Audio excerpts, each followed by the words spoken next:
Hello and welcome back to Kim Reads as we continue with Boxcar Children.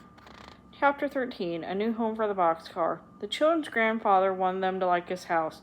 He wanted them to live with him all the time. So he made them over some of the rooms just for them. The children went with him in his car to see the house. When the car stopped in front of it, Henry cried in surprise, "Do you mean you live here, in this beautiful house?" It was a beautiful house. It was very big, with many trees and flower gardens around it.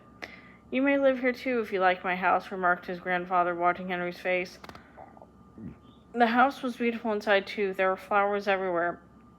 There were maids everywhere. The children went up to the bedrooms. "Oh," cried Jessie, "this is Violet's room." It was Violet's room.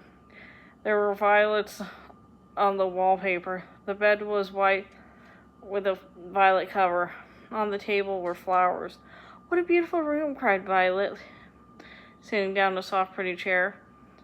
All the children shouted when they saw Benny's room. The wallpaper was blue and covered with rabbits and dogs and bears. There was a rocking horse and a toolbox and little tables and chairs. An engine stood on the track, with cars almost as big as the little boy himself. Then he ran over to the engine. "Can I run this train all day?" he asked. He sat down on the floor by the engine. "Oh no," said Henry. "You're going to school as soon as it begins."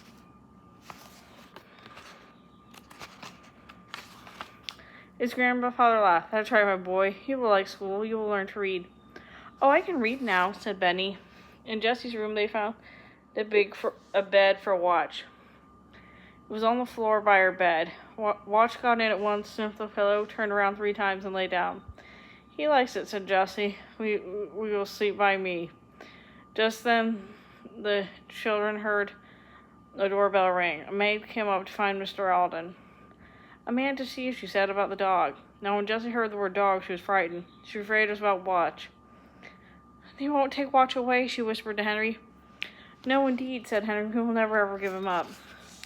Henry and Jessie and the other grandchildren went down with their grandfather to see a man, and Jessie was more frightened than ever. Watch did not growl at the man. He jumped up and down delightedly. "You see, he was my dog," said the man, "but I sold him to a lady, and he ran away from her that very day. I have to turn him over to the lady I sold him to." "How do you know he's the same dog?" asked Mr. Alden. "Oh, he's my dog," said the man. "You know, he sees me as a small black spot on his foot. Someone has cut his hair on one side." Benny looked. He found the black spot on Watch's foot. "I never saw that spot before," said Henry. "I will do what you want for the dog," said Mr. Alden. "Children love him. They want to keep him." "But I sold him to the lady," said the man. "I must take the dog to her." Then Henry said, "Maybe she'll want to change to another dog when she sees the hair. If she agreed to take another dog, will my grandfather have this one?" "Yes, I will," said the man. "Let's go and ask her, grandfather," said Benny. "She will let Jessie have Watch. He is her dog." She took the thorn out of his foot. The man told Mr. Alden where the lady lived, and they all started to find her. She was a very pretty young lady, and she asked them to sit down. But Benny could not wait. He said, "Please let us keep Watch. I want him, and Jessie wants him." "We didn't know he was your dog." "What do you mean?" asked the lady, laughing. "Who is Watch?" "The dog is Watch. A man came to grandfather's house today and told us they sold the dog to you. When Watch ran away from you the day you bought him, he came to us. He had the thorn on his foot and just took it out."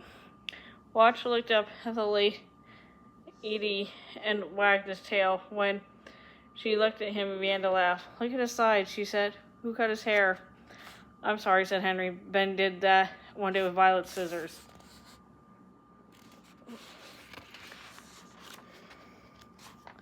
"I'm not sorry," said the lady, laughing. "He looks funny. You want to keep him, is that it?" "Oh, yes," said Jessie eagerly. "The man will let us have him, if he will take another dog." "Don't be afraid," said the young lady. "You may keep the dog. I can change it to another one." "Oh, thank you. You are nice," cried Benny. He ran to the lady and climbed up in her lap before anyone could stop him. "I'd like to keep you, Benny, in place of the dog." laughed the lady, putting her arms around him. How happy the children were to have watch to keep. Mr. Alden gave the money to the man at once.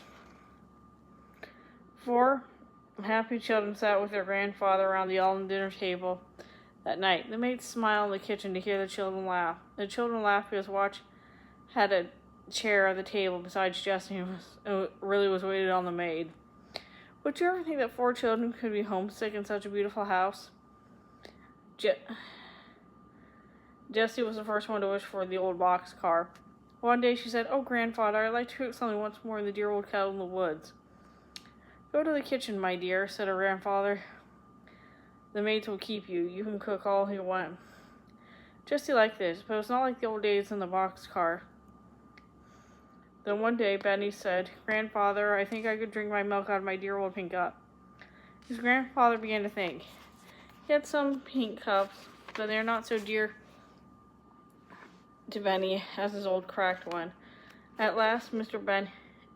Alden said, "I'm going to give you children a surprise." "Is it very nice?" asked Benny. "No, not very," laughed his grandfather. "It's not pretty at all." "When will it come?" asked Benny. "It will come today. You children must go all over to Dr. Moore's and stay until the surprise comes." "When can that be?" wondered Violet. Her grandfather laughed. "I hope you like it," he said. "It's very heavy." The children were glad to see Mrs. Moore and the kind doctor again. They stayed until Mr. O said the surprise was ready. Then Dr. Moore and his mother went back with them in their big car. Mr. Alden was happy as a boy. He took them by the garage and through the big gardens. At last they came to a garden with a fountain in the middle, and the trees around it. Near the fountain was the surprise. It was the old box car. The children ran over it with cries of delight, opened the door, and climbed in. All the things were in place. Even the old dead stump was there to step on. Here was the old knife which had cut butter and bread and vegetables and firewood and string. Here was Benny's old cup, and here was the bed. There was a big kettle and the blue cloth. Here were the picture and the old teapot. Here was the dinner bell which the children had made from an old tin can. Benny hung on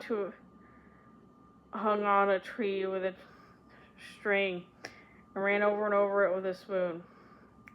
Benny rolled on the floor of the car and everything barked and barked. Then he began to sniff at everything. "He's looking for the bone he buried," laughed Benny. "How they love the old boxcar," said Mrs. Moore. "I love to see them so happy." "Thank you for the surprise, Grandfather," said Violet. We'll never go away from you again." "I hope not, my dear," said Mr. Alden. "We'll all live happily after. And so they did. Okay, and that is the end of the Boxcar Children. Thanks for listening.